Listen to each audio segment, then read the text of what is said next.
The art of ducking. Guys, in honor of Jon Jones actively ducking Tom Aspinall in one of the most high-profile duckings in UFC history, which is definitely the inspiration for this video, let's look back at UFC history and even some today where fighters are ducking their opponents very obviously. So the first one, a lot of you are going to know this one, Michael Bisping openly ducking Yoel Romero. Listen, whenever Yoel Romero beat Chris Weidman at UFC 205 by a brutal flying knee knockout, everybody was saying that Yoel was next for the belt. 8-0 in the UFC, just came off a brutal knockout over Chris Weidman, and Bisping at the time had just defeated Luke Rockhold by what most people thought was a fluke KO in the first round, left hook Larry. And the next fight to make was Bisping versus Yoel. We had Bisping, who was the 35, 36-year-old Englishman who cut his way to the UFC. And then we had the absolute jacked Cuban machine in Yoel Romero. And honestly, looking back, I don't blame Michael Bisping for not wanting to fight Yoel Romero. Dude, Yoel Romero was chiseled. Even at 40 years old, he was going to cook Bisping. So what does Bisping do? He's like, nah. Even after the fight, whenever Yoel Romero said, I see you soon, boy, and he cut that whole promo to fight Bisping, Bisping chooses to fight a 46-year-old Dan Henderson who was ranked number 14 at the time.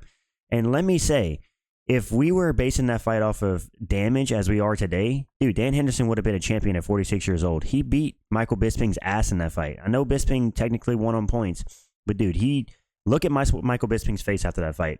He got destroyed by a 46-year-old Dan Henderson. And then he ducks Yoel Romero again to go up and fight GSP, and GSP destroys Michael Bisping in the second or third round, submits him, and then he gets KO'd by Kelvin Gastelum, I think in China, and then he retires. So yeah, I would have loved to see Yoel Romero absolutely destroy Michael Bisping.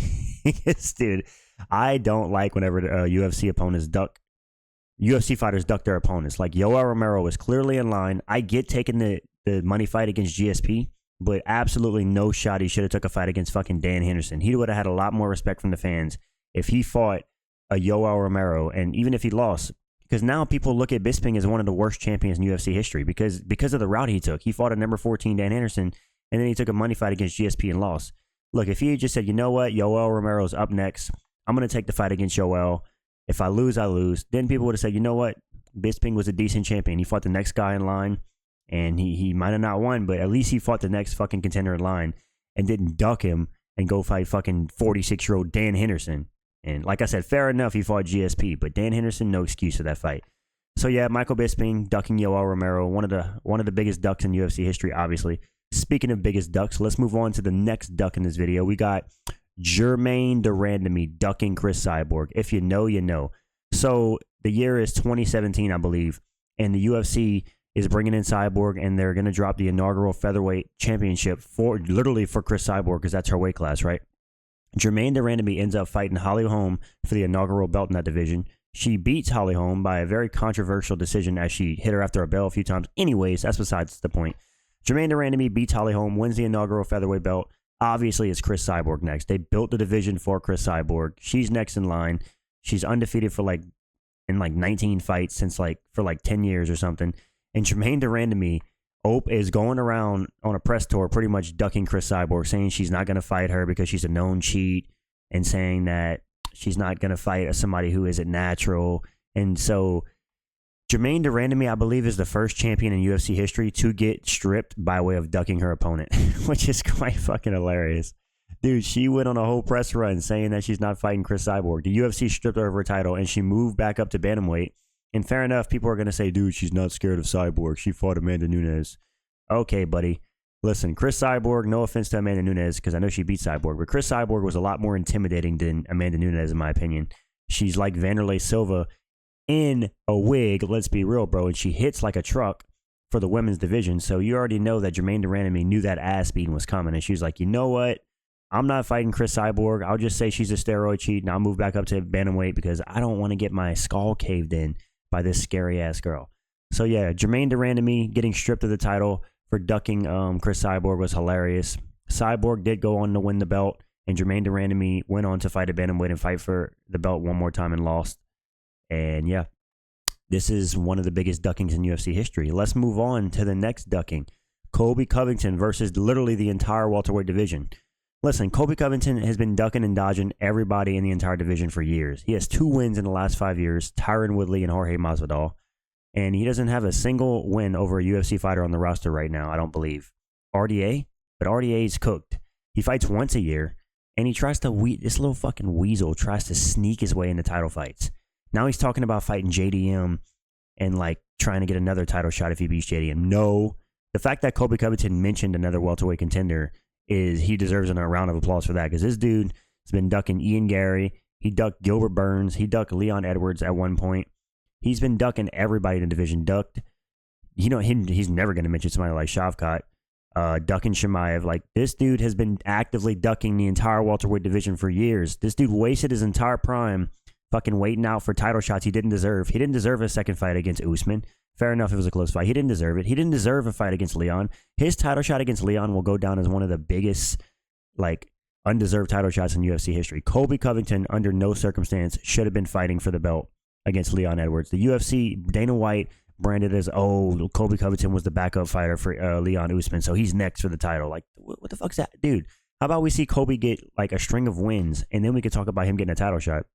Like I said, he's wasted his entire prime sitting around doing absolutely nothing. The dude's 36 years old now, and he's cooked. I mean, what is Colby Covington? Who's he going to beat now at 36, nearly 37 years old? I think he loses to everybody in the division. Maybe he could beat like a Sean Brady if he can keep it on the feet, but I think Colby loses to the entire division. He's one of the biggest ducks in UFC history. You know you're a ducking, people, whenever you have to fucking have a spot on this video ducking an entire division, unless it's a title shot. So, yeah. I like Colby Covington at press conferences. He's entertaining, but man, is this guy inactive, and man, does he duck everybody. He even pretends to not know fighters' names. It's part of his shtick. Yeah. Dude, Colby, we know you don't want to fight the hard fights. We get it. Just become a poker player and save the UFC some time, brother. Let's move on to a ducking that's actually happening right now, and this one's funny. Merab Dvalishvili ducking Umar.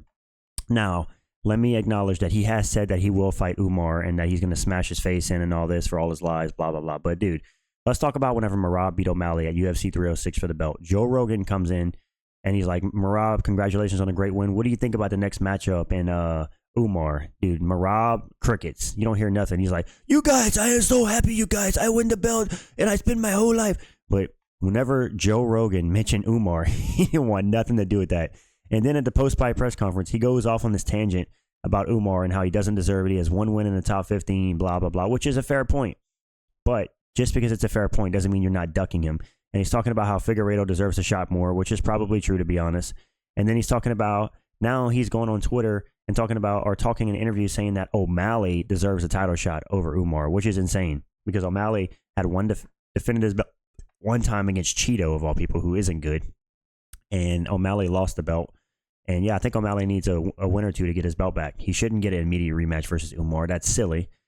I mean, against Merab, that's silly. Umar needs to fight Merab. And another thing about fucking Merab, if you've watched, anytime a fan brings up Umar, he gets like super irritated, like a little kid, like a little teenager.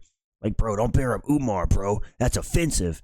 And then he's even walked off of interviews whenever guys ask him about Umar. What about Umar Nurmagomedov? Got up. He's like, I'm done with this interview. Got up and walked off. Merab ducking Umar. Listen, I don't think Merab's scared of Umar. I just think that Merab knows that Umar is an insanely tough fight for him. He knows that if he's going to fight Umar, he can't just sit there and wrestle fuck him the whole fight. Umar's an amazing wrestler. The only thing Merab has over Umar, I would say, is cardio. Otherwise, Umar clears. He has better striking. He has arguably better wrestling, better submissions, better knockout power. He's just better everywhere. And I think Merab knows that Umar's an insanely hard fight, and he wants to hold on to that belt. So, of course, he's going to say O'Malley needs a rematch because he can beat O'Malley. Of course, he's going to say he wants to fight Figueiredo because he knows he could just wrestle hump Figueiredo for 5 rounds and beat him. Either way, Umar is going to get the next shot. Let's be real. O'Malley needs to get a win. Pipsqueak O'Malley. So, yeah, let's move on to the reason for this video, guys. You already know this is the reason this video was created. The biggest duck in UFC history by far. It's not even close. Jon Jones ducking Tom Aspinall is the biggest ducking in UFC history, bar none. I don't know what other way to say it. Jon Jones actively ducking Tom Aspinall, saying that Tom Aspinall hasn't beat anybody and he hasn't done anything. Oh, really, Jon Jones? Let's talk about Tom Aspinall knocking out Sergey Pavlovich in record time whenever he was coming off of 6 first-round finishes in a row. Let's talk about Tom Aspinall destroying Curtis Blades, who you picked to beat him, by the way. Tom Aspinall has destroyed everybody in his path. He has the shortest UFC average fight time in UFC history. He's finishing everybody, but he hasn't done anything. I can remember a time where Jon Jones was upcoming, and he got a shot at 23 years old against Shogun, and he won the belt. You know why he won the belt? Because he was given the opportunity to win the belt. But now Jon Jones saying that he's not going to risk his legacy over somebody who's hot today and is going to be gone tomorrow. And he compared fucking Tom Aspinall to Johnny Walker, which is insane. Dude, Tom Aspinall is the most dangerous heavyweight we've ever seen. He has knockout power in both hands. He can one-shot KO you. He can submit you on the ground. He has insane wrestling. He's a jack 260 pounds. I mean, I guess I can't really blame Jones for wanting to fight Aspinall, but obviously, the reason Jones is ducking him is because I don't think he thinks he can win that fight. He's mentioned his age multiple times, how he's 37, and Tom Aspinall is like 5-6 years younger and blah. So that just goes to tell me that Jones isn't confident against a young, hungry lion like Aspinall. So he's choosing to fight Stipe Miocic, who's 42 years old, who doesn't have a single win over any UFC fighter on the roster, who is coming off of a knockout loss 3 years ago, hasn't fought since 2021, hasn't had a win since 2020. And yeah, Stipe's an old man. Look at his training videos. He's looking real rough. So Jon Jones chose, obviously, the easier fight. And now he went on an interview with Kevin Iole, and he's talking about how how Aspinall hasn't done anything and that he's going to fight Pereira because it's better for his legacy. Dude, this is crazy. Jon Jones talking about fighting fucking Alex Pereira instead of fighting Tom Aspinall. He's already ducked him by fighting Stipe, which is already itself the biggest duck. And then he's going back and talking about Alex Pereira. Dude, if Jon Jones holds the fucking heavyweight division hostage for another year, I'm going to piss myself. I don't know what else to say. Jon Jones ducking Aspinall, it's embarrassing. And what Jon Jones doesn't realize is that this in itself is putting a stain on his career. I'm sorry, but I'm not going to look back at Jon Jones' career and say, man, Jon Jones was like an extremely talented fighter. He beat everybody. He was undefeated, blah, blah, blah. No, you know what I'm going to say? I'm going to say he fucking ducked Tom Aspinall and he was scared to fight him and he retired like a coward. That's what I'm going to say, and that's what a lot of fans are going to say. Because Jon Jones, in order to solidify his legacy, in my opinion, needs to beat Tom Aspinall or fight Tom Aspinall. You know what? And even if Jon Jones came out and said, you know what, Tom Aspinall's an amazing champion, an amazing fighter, and I'm just looking for legacy fights. I'm an older guy, you know. I'd rather just fight a legend versus legend fight versus Stipe, and then I'd just rather retire after that. Dude, people would respect him a lot more. But no, instead, he trashes Tom Aspinall. And he's like, oh, dude, Aspinall hasn't done anything. He hasn't beat anyone. Like, bro, what do you mean? He's beat like 6 out of the top 10 fighters in his division. He's the interim champ. He's defended the interim title before you defended your heavyweight title. Jesus, dude, this is so embarrassing. The UFC should be ashamed of themselves for allowing this shit to go on. Because Dana White and all the UFC brass are campaigning behind Jon Jones for whatever reason. The UFC never likes to see fighters retire undefeated. They want to see him lose, typically see the fighter lose, so the next up-and-coming guy can build a name off of him. But for whatever reason, Dana White and the UFC is insistent on pushing Jon Jones and allowing him to not fight as interim champion and fight Stipe. And I think that is because the UFC wants to say they had the best heavyweight in the world over Francis Ngannou. They can say Jon Jones would have beat Francis and Francis went running to the PFL. That's what this is all about. They want to have the best heavyweight over the PFL in Francis Ngannou. And they're sacrificing the entire integrity of the sport in the UFC heavyweight division for Jon Jones to prove that narrative in a sense, which he's not. He's ducking Tom Aspinall, which is embarrassing. He also ducked Francis Ngannou. And even a time where Dana White, after Francis Ngannou slept Stipe in their rematch, he said that if I'm Jon Jones, I'm moving down the middleweight. Even Dana White knew Jon Jones was going to be ducking Francis Ngannou. And what do you know? Jon Jones takes 3 years off. People are coping saying, oh, dude, he was just bulking up to heavyweight. He's bulking up to heavyweight.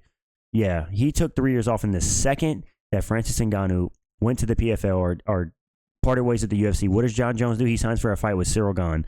Probably the least dangerous heavyweight and least dangerous matchup in the entire division for him. Has good striking, but has literally no grappling, no knockout power. Jon Jones goes in there, submits him in 2 minutes. Oh, dude, Jon Jones, the best heavyweight in the world, dude. He just took off 3 years and came up and beat Cyril Gane. No one gives a fuck. Beating Cyril Gane is not impressive because he has no fucking grappling. Cyril Gane doesn't take the sport serious. Beat Tom Aspinall, a guy who has knockout power, a guy who has grappling, a guy who has wrestling, a guy who's bigger than you. Jon Jones has always picked on people that weren't his own size, or he's always had an obvious way to win. Man, Jon Jones wins by this way easily. There's nowhere you can say that against Tom Aspinall. He doesn't beat Tom Aspinall easily anywhere. In the grappling, Tom Aspinall holds his own. In the striking, Tom Aspinall destroys Jon Jones. He has more power. In the wrestling, yeah, Jon Jones can probably take Tom Aspinall down, but does he want to? I think Tom Aspinall is too big and strong for Jon Jones, and he knows that. He's 6'5", and yeah.